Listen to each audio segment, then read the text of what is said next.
I'm delighted to be here with Leonard Hill, the Acting Chief Executive of AIATSIS. Leonard, explain what AIATSIS is all about. Sure.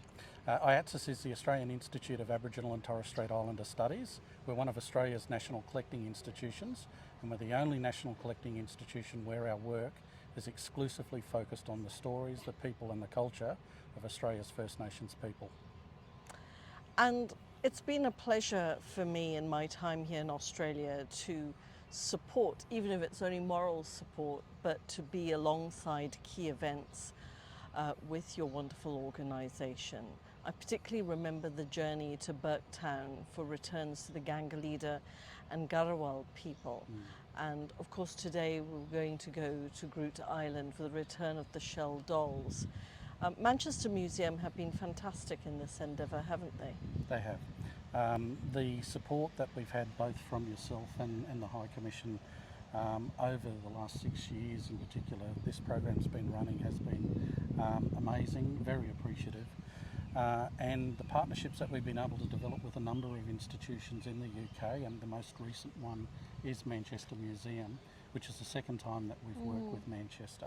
But that relationship, that really genuine relationship around working on cultural heritage items and working with Australia's First Nations communities around returning potentially some of their material. And it's so important that we put communities at the heart of this. It's what they want. Not all of them want the items back. Some of them like the fact that they are on display and celebrated as great heritage that the world can respect and recognise. But when the items do come back, as taking place on Groote Eylandt today, it is so meaningful. You've been to a couple of these. Can you give us a sense of what it's like? Look, it is very meaningful. It's very emotional. I reflect on the return event that we had in Manchester Museum in September of this year, and we had 3 community members from the Anandaliakwa community who travelled over to Manchester for that return. There were many tears shed by many people in the room, and it's very emotional. I mean, for some communities, some of this material's been away from their community for a long, long time. So to have the opportunity to firstly understand and be aware that their material is held somewhere overseas, to be able to have a conversation with institutions like AIATSIS who can support them, and overseas institutions about returning the material, it's very important. And as I said, it's very emotional. And for communities, the return of that material back home allows that community to be able to, in some instances, undertake things like cultural resurgence with the material that is being returned, material that has been away for a long, long time. No, and we've seen that with the shell dolls, the rediscovery of that wonderful art form and a new generation embracing it when it could have been lost. But your point on the deep emotion, I remember when I went to Burketown with that first return from Manchester Museum, it was a very special connection with the people. I felt so welcomed and included in what they were doing, and that sense that we were rebuilding a relationship for our times, learning the lessons of our history and our past. The point you make about relationships, whether that's relationships between the overseas institutions in the community and AIATSIS in the local community, it is very much at that foundational level where the relationship is the most important thing. And sometimes that relationship is one where it develops over a long, long time. This most recent return from Manchester was a conversation that was had over 3 years. Now, it was the second time that we've worked with Manchester, and we had a relationship there already.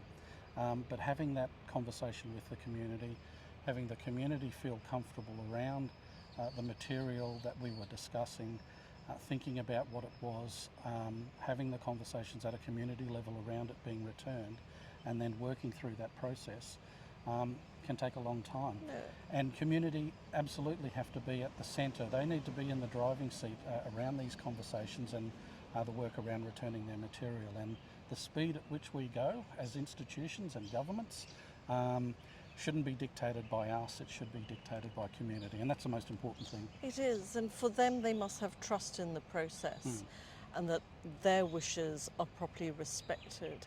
And I think that's the beautiful thing of what we've seen. It may have taken six years to get the shells back, but the community was so much at the forefront of that. And I remember watching the news footage on TV of the group from the community who went to Manchester to see these items for the first time, and to talk through memories of shell doll making. Yes. It was so special and rare and unique. It was, and as I said, very emotional.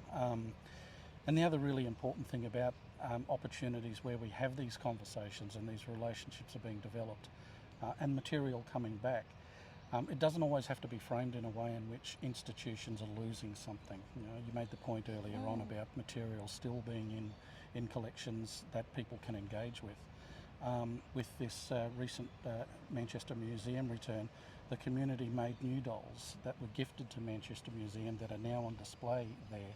So that cultural heritage item and the stories about that material are being told in a new way, in a contemporary way. So it's not necessarily always about, as I said, institutions losing something. It can be about something being gifted back.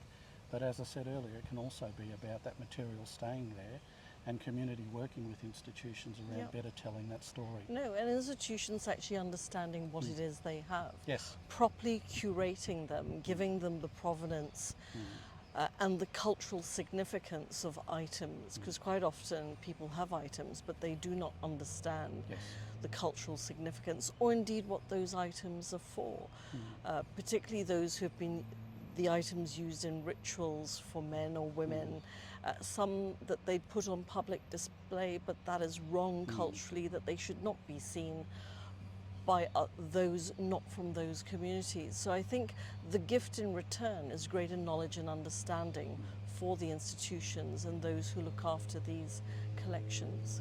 Very well said. I couldn't have said it better, because that is important. Well, Leonard, thank you very much. You know you will have our support, and I look forward to working with you on future returns. Thank you very much. Thank you.